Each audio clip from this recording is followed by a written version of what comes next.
This is Time Signatures with Jim Ervin, a podcast and radio program presented by the Capital Area Blues Society in Lansing, Michigan. Driving up and down these Michigan roads, yeah. And now, here he is, your host, Jim Ervin. Baby, I'm home. Well, hi there. I'm Jim Ervin, and this is Time Signatures. Not long ago, I had the pleasure of speaking with Earl Thomas Bridgman. And in the course of our many discussions since, I was introduced to today's guest virtually. Earl describes him as a conduit in music. He doesn't talk about it, he just does it. In fact, he cites a song that he heard first shortly after it was released a couple years ago called Whirlwind. And it was at that time that Thomas knew the young man had more than the gift of music in his corner. Now, 2 years later, he continues to learn and grow. And if you want to see some of his current work, you only need look at Earl Thomas's new single, Funky Street. You might know him better as the Fallbrook Kid. Anthony Cullins, it's a pleasure to have you. Welcome to Time Signatures. How are you? Good, man. Thank you so much for having me. Well, it's an honor to have you. And, you know, honestly, dude, I don't even know where to begin with you because there's so much here to talk about. But I want to go back a little bit to the beginning. How old were you when you picked up the guitar for the first time? So I started playing when I was 10. I did odd jobs like mowing lawns and stuff like that to save up $100 to go to Costco to get the guitar. Oh, wow. That's cool. So I saved up money to buy that. Started playing when I was 10. My parents put me in lessons, and then yeah, it kind of went from there. I started gigging, playing out live when I was 12. Nice. And Nice. it's been what my life has been ever since. So was this kind of like an awakening moment for you, as in you just sort of knew your way around the instrument immediately, or did it take some serious time and study to get where you are today? I think it's a little bit of both. Okay. Definitely didn't take it. I was definitely a fast learner. I definitely wanted to do it, so that played a big part in, I think, just having a pretty fast growth period. Okay. And, Now, and your father, I saw an interview where he talked about, you know, carting you all over the place when you were gigging and just getting started. That must have been something, huh?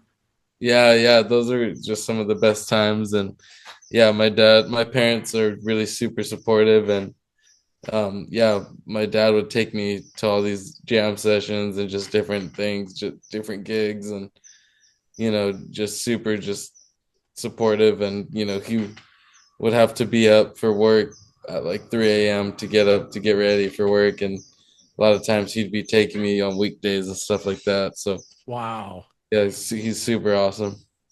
Now, Anthony, at what point did you realize that the life of a musician was in the cards for you? I mean, there had to be that little aha moment. I mean, I don't know. I just started playing out enough and realizing that I could charge more, and just, I don't know, just when things started, the ball started rolling more, I don't know. I think it was just kind of obvious, but I don't know. I mean, at one point I was working part-time at a fruit packing warehouse in Rainbow, California, doing forklift operating and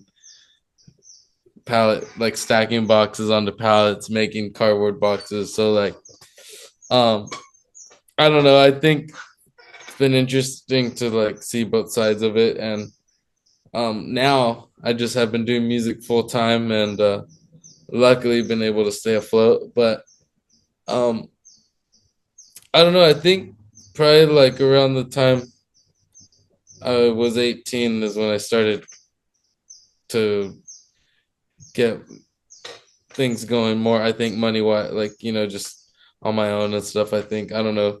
Yeah. But it's always been a thing. I've always been making money from it since I've started playing out and not playing for cheap, so it's always been Right. a good foundation. So yeah, I don't know, but very super grateful for all the people that have been supportive the whole way, and For yeah, it's sure. just been a really great learning experience and a great ride, and getting to cross paths with people like Earl Thomas, and then you know, so Yeah, it's no doubt. the Now, Anthony, I want to ask you, as you were beginning your journey playing the guitar, who were the artists that inspired you, that you learned most of your stuff from when you started out? oh man, I liked everything from Mick Ronson, from the early David Bowie stuff Okay. to Peter Green, Oh yeah. to just honestly just everything, like I kind of would go down the rabbit hole with each genre. And uh my parents would always play like a lot of like R&B, soul, and stuff like that, and my Hmm. dad would play like a lot of rock stuff. He ever since I was little, already uh I was already used to Black Sabbath and Led Zeppelin, and all the stuff that you get into. um and then from there on, I would just start doing my own homework and getting into deeper cuts and just different bands in those Sure. genres. But I've always been like that with every genre of music. So like, I like everything from Django Reinhardt to, like I said, Peter Green, to Al Di Meola, to Jeff Beck, to I just like That's a it all. nice palette, man. That's a good I like sample. it all. Yeah, I just like it all.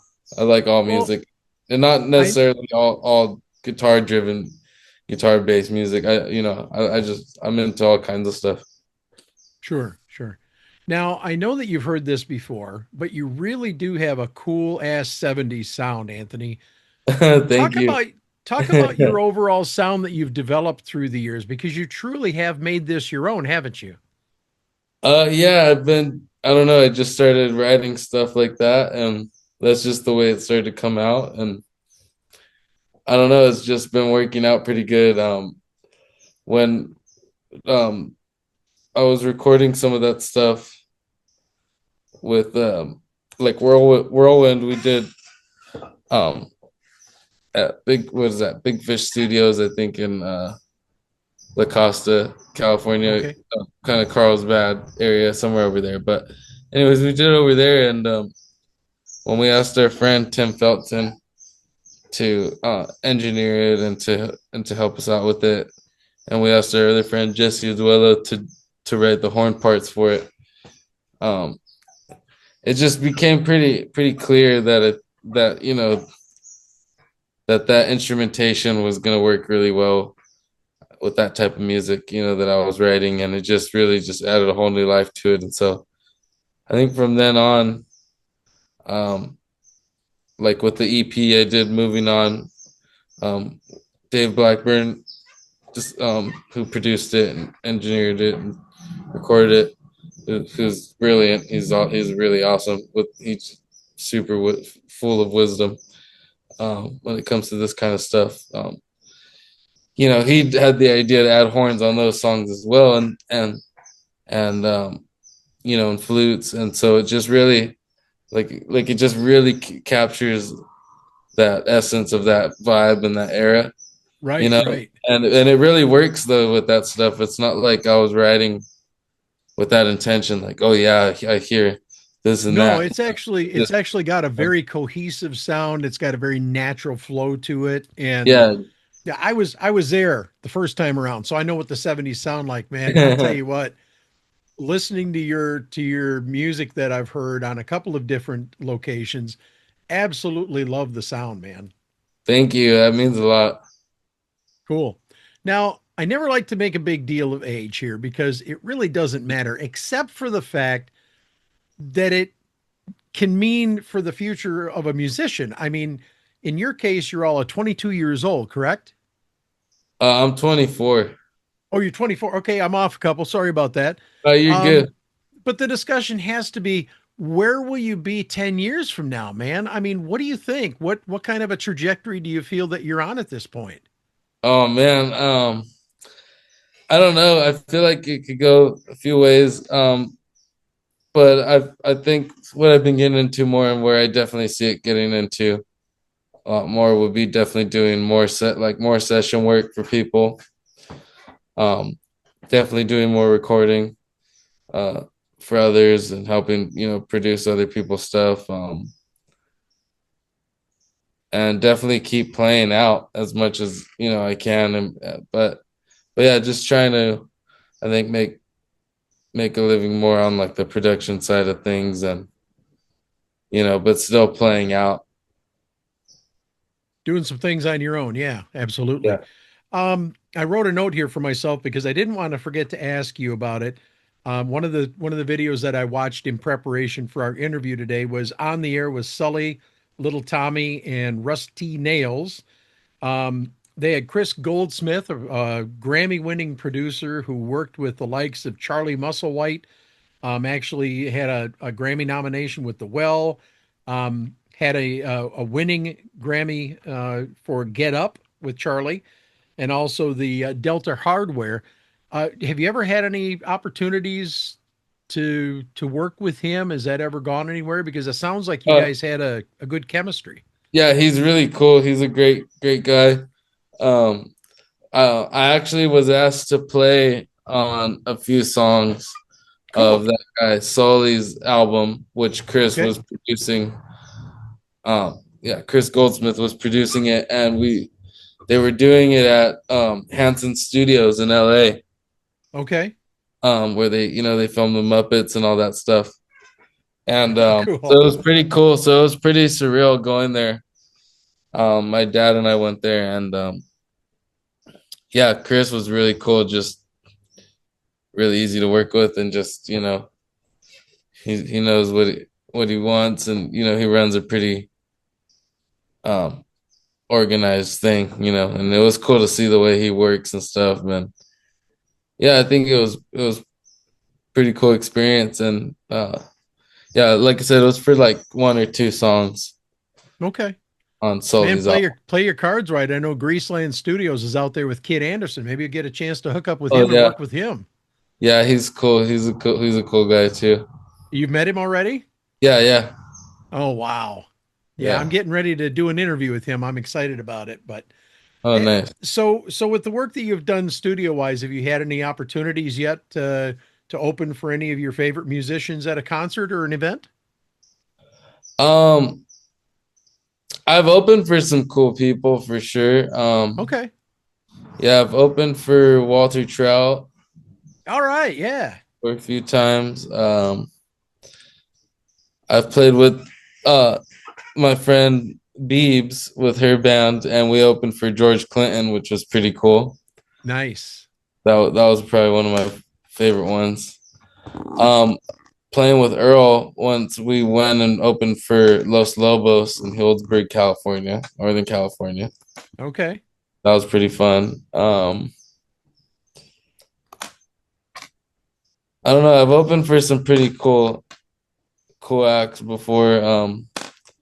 Well, I want to ask you because Walter's one of my favorites in the blues. He's Oh blues yeah, rock. Okay, there's no question about that. Um, I don't have any problem with it. I love a little blues with my rock and a little rock with my blues. But what was it like going and opening for him? And when you saw him out there tending business after you opened and you had gone off the stage and he took the stage, did you ever catch yourself pinching yourself, a little bit to think that you're standing here watching this guy play like that? um, yeah, I think so a little bit. But I think I don't ever get like super like fanboyed, about stuff. Right on. But no, it's definitely like, it's definitely a culture shock, when you're doing stuff like that, because you're like, damn, like I'm here playing with it, like this is crazy, like it's like just you're like yeah, kind of like you said, you got to pinch yourself where you're like, wait, what is this happening? Well, I mean, Like, the history of Walter Trout alone, oh, exactly. There's yeah, that for sure, and definitely felt that when I was playing with Earl in Norway, and we were doing a festival with Deep Purple. Oh man. dude. So that feeling definitely was very strong. That yeah, I was like, oh yeah, that was pretty crazy. Talk about that for a minute. What was that like? So that was with Earl's Gospel Ambassadors, which is like this unreal gospel band. It's such an Yeah, honor to get to play with those guys, and with the ladies that sing in that group. It's just a killer group. Um, so I'm honored that they have me play with all of them. sure. And so yeah, we went to Notodden Blues Festival in Norway. Um, Earl's done it before in the past, and this is the first time that he was bringing this group to play with him. And I think we did 5 shows, if I remember correctly. Wow. Um, and yeah, it was insane. It was one of the biggest crowds I've ever played to for sure. And like the main stage for the opening day, I think all the acts played like one or two songs. And I think that crowd, I think when they said they counted it, I think was 40,000 or 80,000. I can't remember. One of the two. I'm pretty, but it was pretty insane. And then all the other shows were like no, like the minimum was 5,000 people. I did Wow. all the shows, at least 5,000, and so it was pretty cool. Like yeah, getting to do all that stuff and playing like these old churches and stuff. Sure. Yeah, just really like just crazy venues. Like one of them was a library bookstore, but then in the back they have this huge venue. In a So it was, bookstore. yeah, no, it was crazy. There's some pretty Wow. interesting venues. Yeah, it was pretty cool. Now, for a young guy from California, and you're over in Norway and playing to 5,000 people, what that has to be an adjustment, man. You have to be beside yourself when, and I'm not talking about nervous. I'm talking about just mind blown because you're getting these opportunities. Yeah, What is that no, like, man? it's super humbling, and it's just like, dang, all right, like gotta keep it going, just stay focused and Sure. keep the momentum going and stay motivated. And yeah, just they're nice reminders to just, keep it going. Did you take the time to absorb and enjoy that moment too? Oh yeah, of course, yeah. Because yeah, when those moments are happening, they feel like they're going by um like in slow motion kind of. But then you look at the time and it's actually gone by so much faster than, it's like, oh dang. Well, at least you had a little opportunity to savor it. But I mean, playing for 40,000 and now let's be clear, when you went there the first time, was that your first time in front of a crowd of 5,000 plus? Uh I don't think it was the first time, Okay. but it was definitely not I mean, I don't know what I was expecting, but for going over there to Europe, it was insane because the audiences there are like so focused and and especially in Norway, they're super like focused and quiet. And when they clap, they all clap in the same rhythm, like the same cadence, which is pretty Oh, interesting to me. wow. Yeah. Yeah. And they all start at the same time and end at the same time. Really? Yeah, yeah. And they're just quiet. Like it's crazy. Like it doesn't matter the venue, like they're just quiet. It's insane. So you Well, can I've heard, it's yeah, pretty I've cool. heard that the people in Europe seem to have a real passion for the blues and Yeah. for music in general. Oh Um, yeah. but Anthony, how do you feel that they received you? I mean, were you welcomed with open arms with your Oh performance? yeah. Yeah, I think I was received pretty well, and Nice. definitely made a lot of friends over there, which is nice, and uh yeah, I mean, it's always you never know what, how people are gonna receive you, so it's like, you just gotta just do what you do, and just stay true to yourself, just play like how you normally would, and you know don't really try to play to those thoughts. You know what I mean? Sure. You No, I understand. just kind of get over that, and then yeah, it just always work. It usually works out. But yeah, like I said, just getting to meet really cool people and just yeah, some of the nicest people over there. Yeah, it was really, really that was a huge culture shock.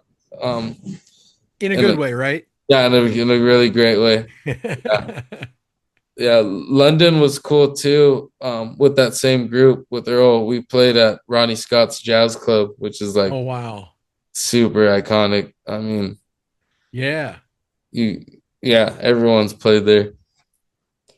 That's amazing, man. Yeah, so So how that was about cool. any recordings, any albums in the works? What's going on, man? You got Yeah, anything coming?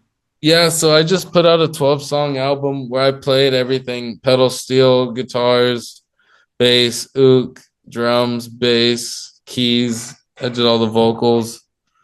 Okay. Yeah, I just put out an album of that, and then I have another 12-song album that I'm getting ready to put out, and then um, I have this blues album that I've been doing, kind of with inspired by, kind of with some help from Earl Thomas, um, Okay. called "Lightning in a Bottle."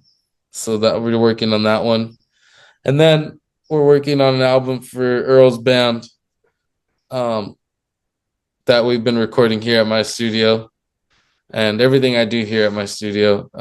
Oh, you have a personal studio too? Yeah, it's a DIY, but yeah, we get pretty Hey, good if at it it works, here. man. Yeah, yeah. So that's kind of where I'm in right now. But Now, wait a minute. Is that where you guys recorded Funky Street? yeah, yeah, yeah. So that video, In yeah, your studio? that's my fault. Wow. Yeah, yeah. So I did the audio, and we had our friend film it. Well, all right. So that begs the question, what was that like recording that video? Because I'm telling you, it's a badass video. Okay. Thank And you I'm going to so make much. sure you're welcome. I'm going to make sure to put a clip up or not a Yeah, clip, I'm like a sorry, a link. link. Yeah. We'll make sure to have a link in the information section about this episode because people need to see this. And I mean, Oh, thank you. the cool part about this, Anthony, is again, the song fits the genre feel that you seem to exude when you play. I mean, it was very natural to me to watch you playing it. Thanks, man. You're welcome. Did it? Now, Yeah, from the yeah. looks of your tour schedule, and by the way, before we get done, once we get done with the episode here, I'm going to talk to you and I'm going to get your information so I can order a copy of the album from you too, because I believe in doing that and supporting the musicians. Oh, thank you. Thank Um, you. you're welcome. Now, from the looks of your tour schedule, you're doing a lot around the greater San Diego area, which certainly gives you some excellent exposure. But from what I'm hearing, you're going to be doing some more traveling, aren't you? Yeah, yeah. So, yeah, staying pretty local until September, and then for about 2 weeks, I'm going with my band and playing like Northern California area, like Nice. Biscuits and Blues in San Francisco, and Club Fox, and Redwood City. Just yeah, a bunch of different rad venues. On that's about yeah, a little over a week for that Okay. run, and then that's with my band, and then I'll be back home playing locally for a while, and then October with that band, with Earl's band that's in the Funky Street video. Yep. Yep. That's the band that's going to Denmark in October. Man. Yeah, we're playing a festival. Um, I forgot the name of it. But Earl was telling me that like Canned Heat's on the bill, and yeah, some really cool acts are on there. Yeah, so that should be fun. Wow. So we're doing that, and then I'm home for a while. And then I don't think I'm going back out on the road again until around January with Casey Hensley, who's this pretty rad vocalist. You should check out Okay. for sure. But yeah, just been playing local and then going out whenever those calls come in. So Well, and you have to be excited to be going to Denmark because of the way things went for you the first time you went to Europe. Am I correct in that? Oh yeah, no, I'm super excited to go back. Chopping at the bit? Yeah, I'm super excited, and it's awesome because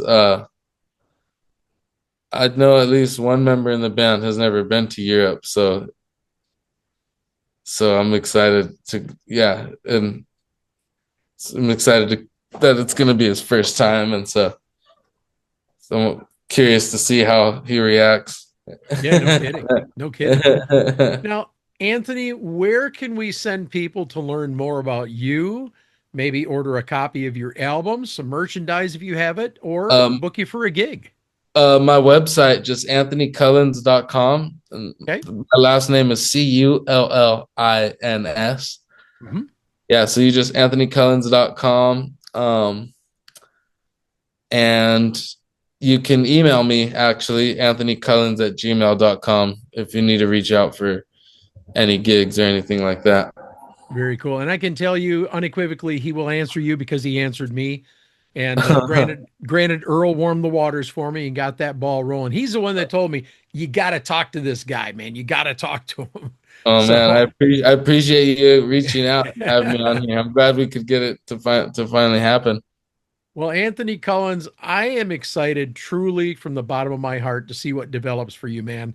I saw the pride in your father when he talked about you in the interview, and I'm a father also. I've got 3 children of my own, but I truly am excited to see what unfolds here. And listen, if you ever have, when that new album comes out and you want to promote it, if you have a tour you want to promote and talk about it, you get in touch with me. The door is always open to you. We'll be glad to have you on for a promotional episode. How's that sound? Thank you. I appreciate that. Awesome. And again, thank you so much for taking time to join me today on Time Signatures. Oh, thank you for having me. Before we close this episode, I want to talk to you about the Blues Foundation in Memphis, Tennessee. The Blues Foundation preserves blues heritage, celebrates blues recording and performance, expands worldwide awareness of the blues, and ensures the future of this uniquely American art form. The Blues Foundation is responsible for the International Blues Challenge held each year on Beale Street in Memphis, the annual Blues Music Awards, and the Blues Hall of Fame. Celebrating 45 years, and they are just getting started. To make a tax-deductible donation, please go to blues.org today and then click on the donation button on the top right of the page and make your donation. And as always, thank you so much for your consideration. And that wraps up this edition of Time Signatures. Once again, my thanks to Anthony Cullins, but also to you, for without you, none of this would be possible. Jim Ervin reminding you, keeping the blues alive is everyone's responsibility, but preserving the history of the blues, one story at a time, that's my mission. Until next time, so long, everybody. This has been Time Signatures with Jim Ervin, presented by the Capital Area Blues Society in Lansing, Michigan. For more information on cabs, visit capitalareablues.org. You can find this episode and past episodes at lccconnect.org. The Time Signatures theme song, Michigan Roads, is used by permission and was written by Root Doctor, featuring Freddie Cunningham. You know I'm trying, baby, driving up and down these Michigan roads, yeah. Until next time, keep on keeping the blues alive. Baby, I'm